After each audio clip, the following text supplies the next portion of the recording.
talk about this really quick because I was listening to someone talk about how our children are not being prepared for the world, not just that we live in,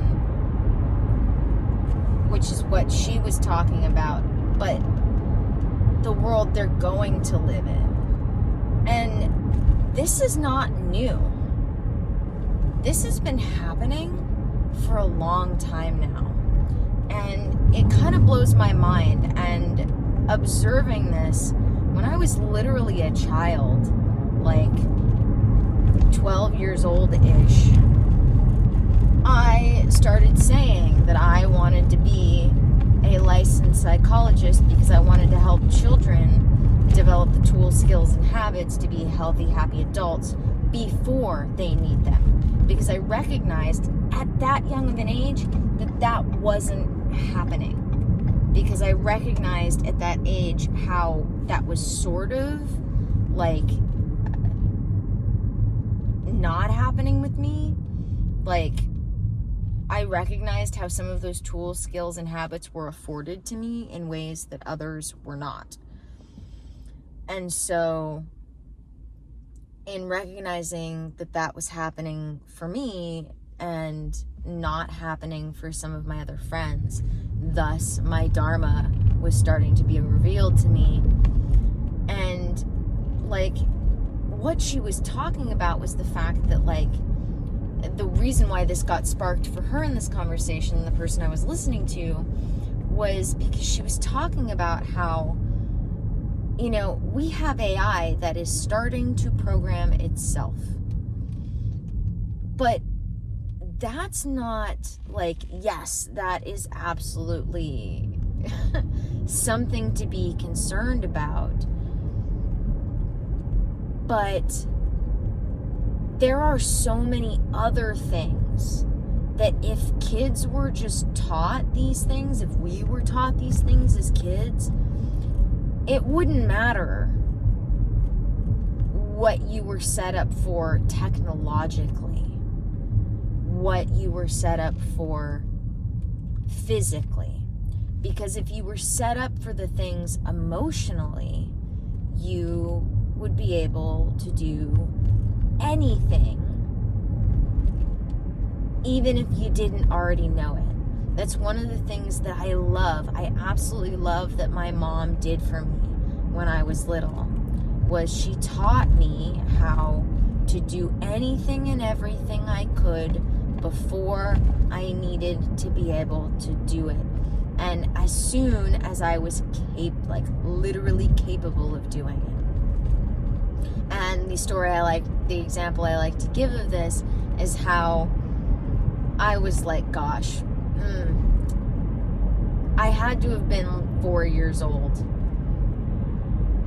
Somewhere between 3 and 4 years old. I hadn't quite gotten to 5 yet, because I know I remember what house we were in. Anyway, so I had cut the hair off of one of my Barbie dolls.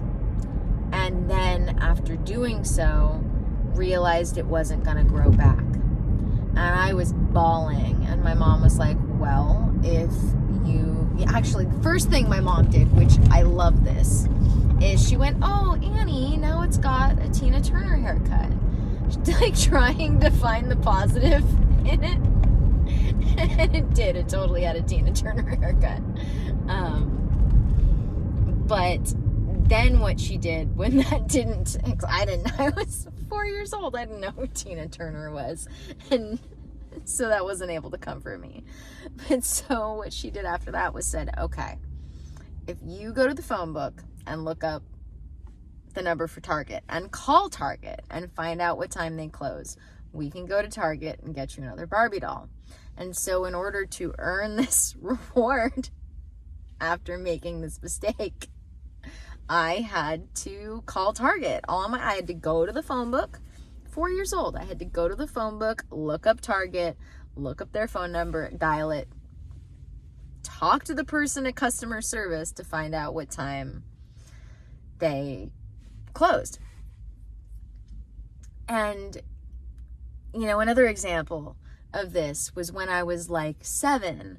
My mom sent me like 2 stores down the street when she was getting her hair done to get her coffee from Starbucks. And I remember the guy at Starbucks, like, I could barely see over the counter because I'm short. Most people don't realize this. Apparently, there's a lot of people who think I'm tall because they only ever see me on the internet. So apparently, for some reason, I exude tall energy, but I'm not. I'm very short. I am 4'11" and a half. But so, you know, at 7 years old, I was this teeny tiny thing that could barely see over the counter. And the guy was like, "You want a coffee?" And I was like, no. My mom wants coffee. I'm just here to get it for her.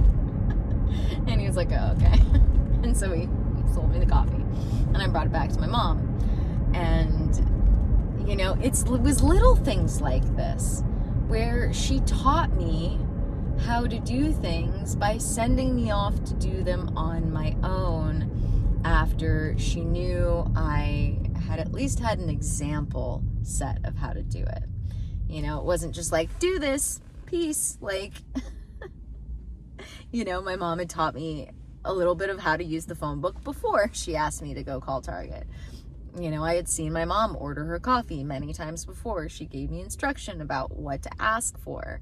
I will never forget it because she liked her coffee from Starbucks a very certain way, because the caramel syrup is all the fake stuff, and the caramel sauce, as they called it at the time, now they just call it caramel drizzle, was at the time the real stuff. Now it's definitely closer than the syrup, the drizzle, the caramel sauce.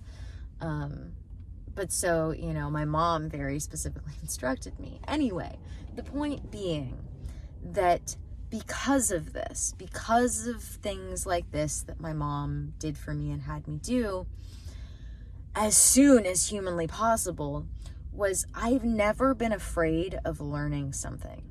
Like, the idea of learning something new does not scare me. I am never afraid to tackle something I don't understand to do. I'm also not afraid to ask for help if I don't know how to do it and I need further instruction. I may try to figure it out on my own first, depending on how, when I approach it, I, you know, feel about it first looking at it.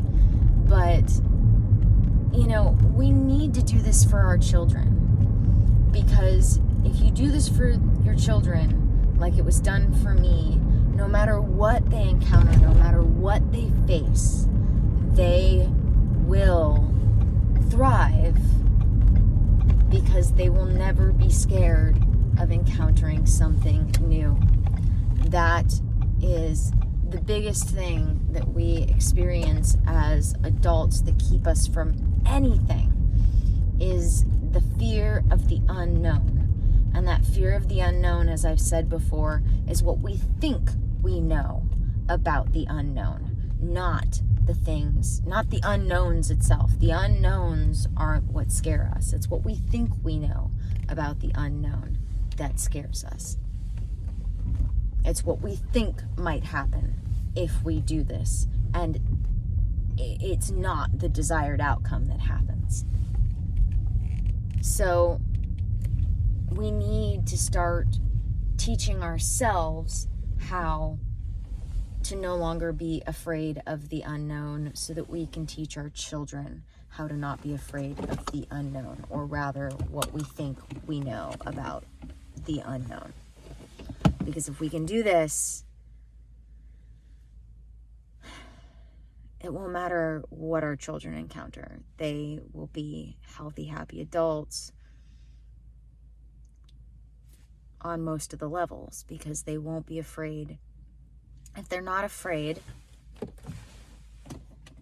Oh, that was actually giving me some light, apparently.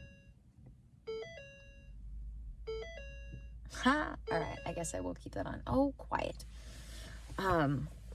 Just really quickly before I have to go inside, because I've got somewhere else to go in a different car. But you know, when we don't fear what we think we know about the unknown. We don't fear healing. We don't fear getting healthy. There are so many things that we're not afraid to do just because we have this foundational lack of fear. Because we have this foundational lack of fear. Because we don't fear what we think we know are the possible outcomes that aren't the desired outcomes, that are the undesired outcomes. When we don't fear the possibility of facing the outcomes we don't desire, because we know we're going to learn something from it no matter what, we don't fear trying new things. So, yeah, that's my little rant. Testing this out. I'm definitely going to have to put it somewhere else. So we'll be figuring this out. All right, guys.